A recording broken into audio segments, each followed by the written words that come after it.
Assalamualaikum warahmatullahi wabarakatuh. Waalaikumsalam warahmatullahi wabarakatuh. Waalaikumsalam. Alhamdulillahirabbil alamin. Rasa syukur kita panjatkan kepada Allah sehingga kita dapat melaksanakan Zoom meeting untuk mempresentasikan tugas kelompok 3 mata kuliah linguistik historis komparatif. Yang terhormat dosen pengampu Ibu Dr. Siti Ainim Listi SPDM Hum. Kami kelompok 3 yang beranggotakan Hendang Astuti, Hidayatus Zahra, Mila Amelia, Muhammad Fadil Akbar, Nova Soneta, Putri Ria Andani sebagai pemateri, dan saya sendiri, Suci Putri Mayu, sebagai moderator. Materi yang akan kita presentasikan pertama adalah kepada Hidayatus Zahra. Kepada Hidayatus Zahra, dipersilakan. Baik, terima kasih kepada moderator yang telah memberikan saya kesempatan untuk mempresentasikan tentang dasar pembandingan bahasa dan bentuk korespondensi bunyi antar bahasa. Yang pertama adalah tentang dasar pembandingan bahasa atau korespondensi bunyi. Lanjut, Putih. Nah, yang pertama adalah dasar perbandingan bahasa atau korespondensi bunyi. Dasar perbandingan bahasa dalam linguistik historis komparatif adalah perbandingan unsur bunyi yang terdapat pada kosakata yang dinyatakan sebagai kata kerabat Menurut Hermanto pada tahun 2020 pada halaman 39, dasar perbandingan bahasa dalam linguistik historis komparatif adalah perbandingan unsur bunyi yang terdapat pada kosakata yang dinyatakan sebagai kata kerabat. Selanjutnya, berdasarkan perbandingan unsur bunyi, dapat dilihat adanya korespondensi bunyi atau perubahan bunyi pada bahasa tertentu dari bahasa Indonya atau bahasa protonya. Selanjutnya, yang kedua adalah bentuk korespondensi bunyi. Lanjut slide-nya.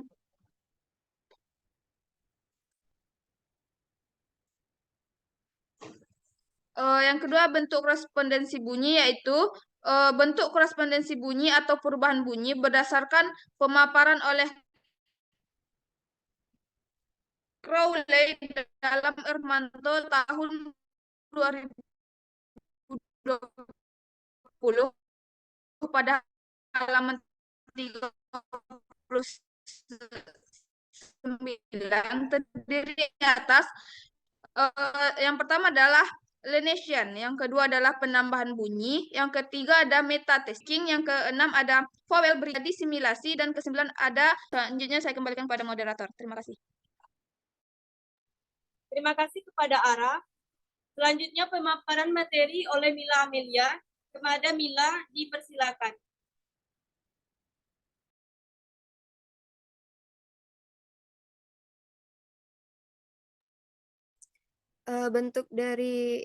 Bentuknya yang pertama yaitu lenition. Lenition adalah pelemahan bunyi. Bentuk pelemahan bunyi diantaranya yang pertama cluster reduction, perubahan bunyi dengan menghilangkan satu atau beberapa konsonan. Yang kedua apokope, perubahan bunyi dengan menghilangkan vokal di akhir kata. Yang ketiga, sinkope, perubahan bunyi dengan menghilangkan vokal di tengah kata. Yang keempat, hopologi, perubahan bunyi dengan menghilangkan satu silabel yang sama. Yang kelima, compression, perubahan bunyi dengan menghilangkan satu atau beberapa silabel dari tengah atau akhir kata. Terdapat dua bunyi, yaitu bunyi kuat dan bunyi lemah. Di dalam bunyi kuat, memiliki beberapa huruf. Yang pertama B, P, F, X, B, V, A, D, S, dan K. Sedangkan di bunyi lemah terdapat huruf P, F, H, H, W, W, A, L, R, dan tanda. Next. Yang kedua yaitu penambahan bunyi. Penambahan bunyi ada beberapa jenis, yaitu sebagai berikut. Yang pertama, excrescence atau anaptisis, penambahan konsonan di antara dua konsonan lain, seperti gloss, MT, proto, aemtic, English, MT. Yang B, epenthesis, penambahan vokal di tengah kata untuk memisahkan dua konsonan dalam satu kluster, gloss, film, English, film, talk piscine, film. Yang C, prostesis, penambahan bunyi di awal kata, gloss, fire, proto, api, motu,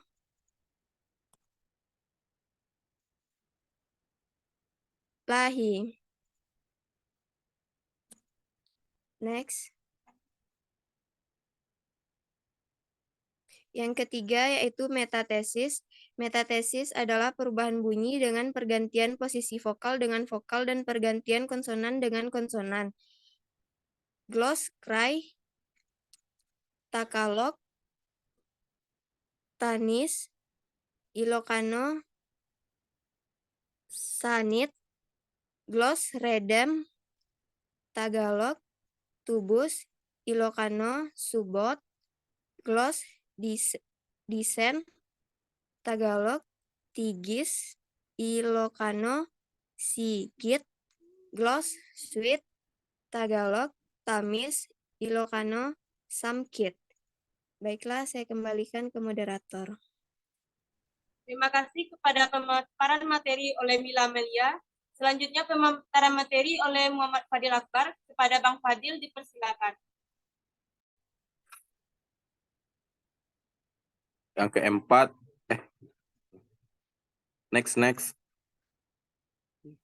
yang keempat fusion. Fusion adalah perubahan dua bunyi menjadi bunyi tunggal. Gloss, kau proto ghost, etik Greek boss, going proto guatis, etik Greek basis, gloss official, proto Basileus, etik Greek Basileus, gloss I live, proto lekwa,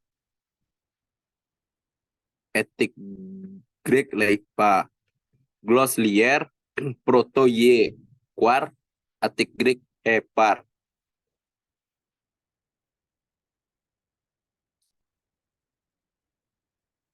Next. Yang kelima, unpacking. Unpacking adalah perubahan satu bunyi menjadi rangkaian bunyi. Gloss, truck, French camia, bislama camion. Gloss accident, French accident, bislama accident. Gloss television, French television, bislama television.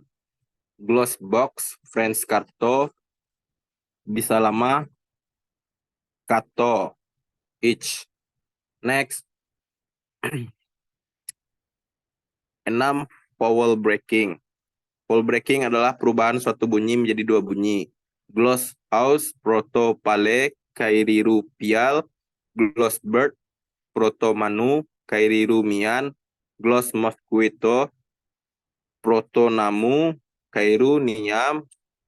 Gloss water, proto danu, kairiru rian. Gloss go, proto lako, kairuru liak. Gloss for, proto pati, kairuru liat. Gloss 3, proto tolu, kairiru tol. Sekian, terima kasih. Saya kembalikan ke moderator.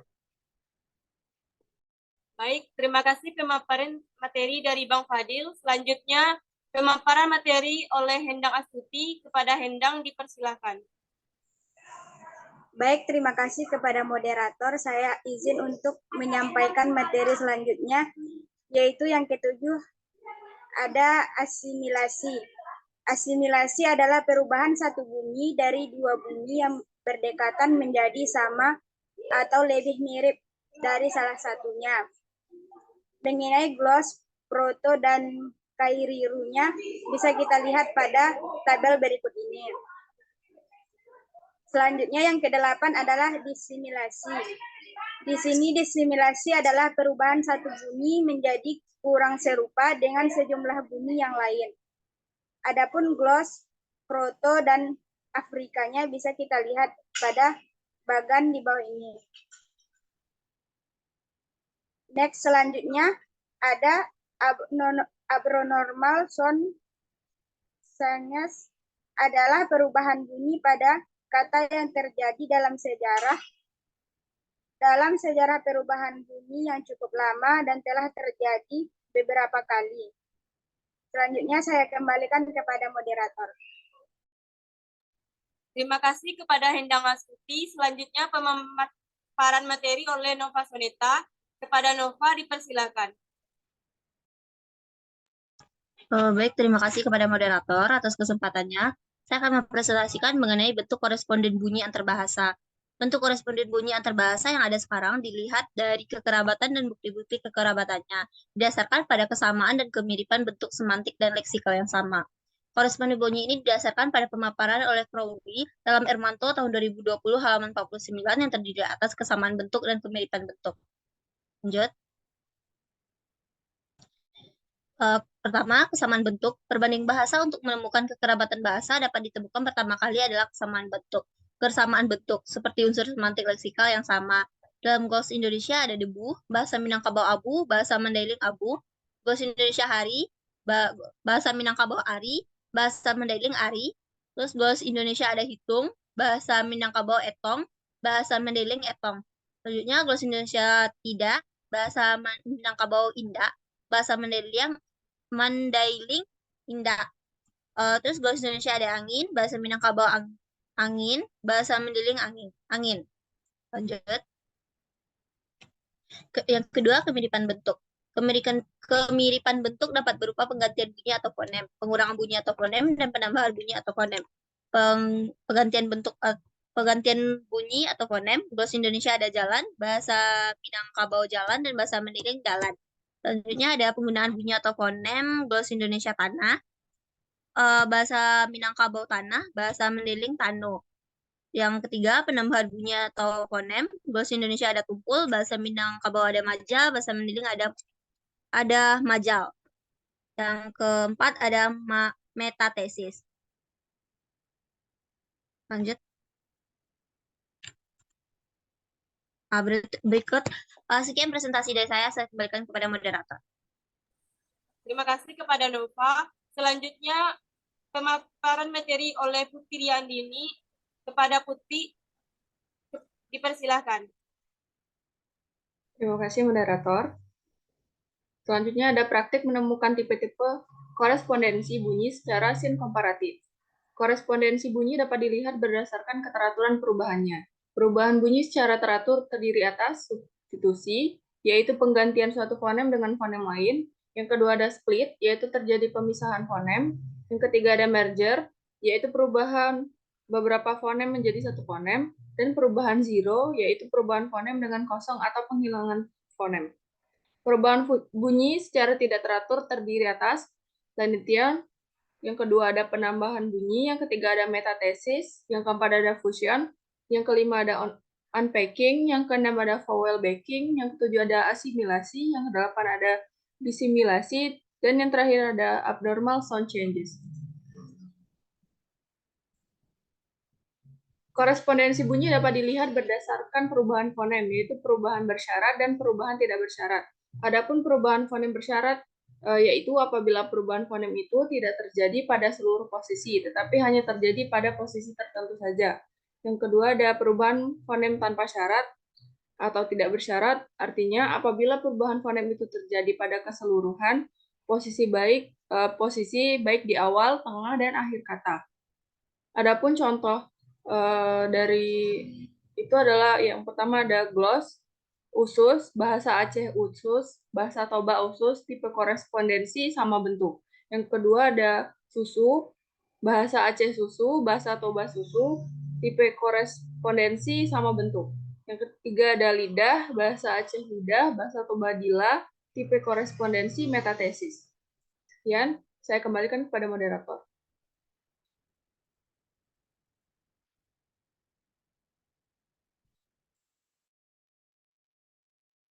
Baik, setelah pemaparan materi oleh presentator tadi, selanjutnya kita akan masuk kepada kesimpulan. Dasar perbandingan bahasa dalam linguistik historis komparatif adalah perbandingan unsur bunyi yang terdapat pada kosakata yang dinyatakan sebagai kata kerabat. Perbandingan unsur bunyi dapat berupa korespondensi bunyi. Bentuk korespondensi bunyi terdiri atas 1. Linesian, 2. Penambahan bunyi, 3. Metathesis, 4. fission, 5. Unpacking, 6. Vowel breaking, 7. Asimilasi, 8. disimilasi, dan 9. Abnormal sound change. Perubahan bunyi tersebut didasarkan pada kesamaan bentuk dan kemiripan bentuk. Baik, selanjutnya adalah review 2 artikel mengenai dasar perbandingan bahasa dan bentuk korespondensi bunyi antar bahasa. Adapun review artikel pertama akan disampaikan oleh Nova. Kepada Nova dipersilakan. Baik, terima kasih kepada moderator. Saya akan mempresentasikan review artikel pertama dari kelompok kami. Mohon maaf.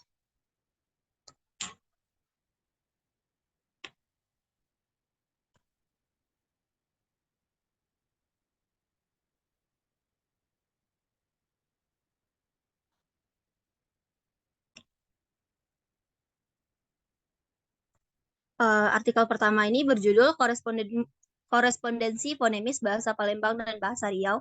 Nama peneliti atau penulis yaitu Riris Diani dalam Jurnal Nusa volume 13 nomor 3 Agustus 2018.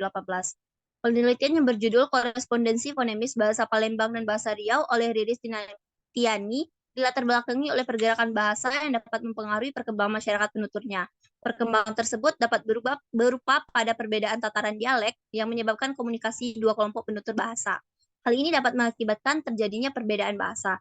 Tetapi bahasa-bahasa tersebut masih berkerabat atau mempunyai satu bahasa tua atau proto. Perubahan bahasa yang menjadi sebuah fenomena dapat diamati melalui perubahan bunyi. Perubahan bahasa tersebut dapat digunakan untuk mengamati kekerabatan antar bahasa. Penelitian ini merupakan penelitian linguistik historis komparatif. Langkah kerja dalam linguistik historis komparatif adalah, yang pertama, menekankan hubungan-hubungan antara bahasa-bahasa serumpun dengan mengadakan perbandingan mengenai unsur-unsur yang menunjukkan hubungan dan tingkat kekerabatan antara bahasa-bahasa itu. Yang kedua, mengadakan rekonstruksi bahasa-bahasa yang ada dewasa ini kepada bahasa-bahasa yang dianggap lebih tua atau menemukan bahasa-bahasa proto yang menurunkan bahasa kontemporer. Yang ketiga, mengadakan pengelompokan subgrouping bahasa-bahasa yang termasuk dalam suatu rumpun bahasa. Metode yang digunakan dalam penelitian ini adalah metode perbandingan dengan teknik korespondensi fonemis untuk menemukan hubungan antar bahasa yang dibandingkan dalam bidang bunyi bahasa. Langkah kerjanya yaitu mengidentifikasi gloss yang diduga memiliki nilai korespondensi, membandingkan fonem demi fonem dari tiap segmen yang terdapat pada posisi yang sama, mengklasifikasikan dalam satu perangkat korespondensi, setelah didapat perangkat korespondensi yang muncul secara teratur dari bahasa yang dibandingkan, lalu merumuskan formula korespondensi dari bahasa yang dibandingkan. Penelitian ini bertujuan untuk mendeskripsikan situasi kebahasaan dan formula korespondensi fonemis bahasa Palembang dan bahasa Riau, sehingga dapat ditemukan hal yang berkaitan dengan tujuan penelitian berupa situasi kebahasaan dan formula korespondensi fonemis bahasa Palembang dan bahasa Riau. Situasi kebahasaan bahasa Palembang dan bahasa Riau yaitu masyarakat menggunakan bahasa Melayu secara turun-temurun yang telah disesuaikan dengan dialek setempat. Sedangkan bahasa pengantar masyarakat Provinsi Riau pada umumnya menggunakan bahasa Melayu dan bahasa Indonesia. Pada formula korespondensi bahasa Palembang dan bahasa Riau merupakan bahasa yang diturunkan dari satu rumpun yang sama, yakni rumpun Austronesia. Kekerabatan bahasa terbukti tidak hanya dari letak geografis yang berdekatan saja, tetapi juga dilihat antar bahasa dibuktikan pada letak geografis yang berdekat saja, tapi juga dibuktikan pada beberapa goals yang memiliki kekerabatan dalam bidang korespondensi fonemis. Formula korespondensi fonemis tersebut dapat dilihat antara bahasa Palembang dan bahasa Riau, memperlihatkan bentuk korespondensi fonemis yang teratur dalam bentuk vokal maupun konsonan. Formula korespondensi fonemis dalam bahasa Palembang dan bahasa Riau yang didapat adalah R, A, O, A, J, T pada posisi penultima terbuka dan tertutup. Kekurangan dan kelebihan dalam artikel korespondensi fonemis bahasa Palembang dan bahasa Riau. Kekurangannya, pada artikel ini tidak menyediakan informasi mengenai kelebihan dan kekurangan dalam bahasa Palembang dan bahasa Riau. Kelebihannya yang pertama, artikel menginformasi bahwa bahasa Palembang dan bahasa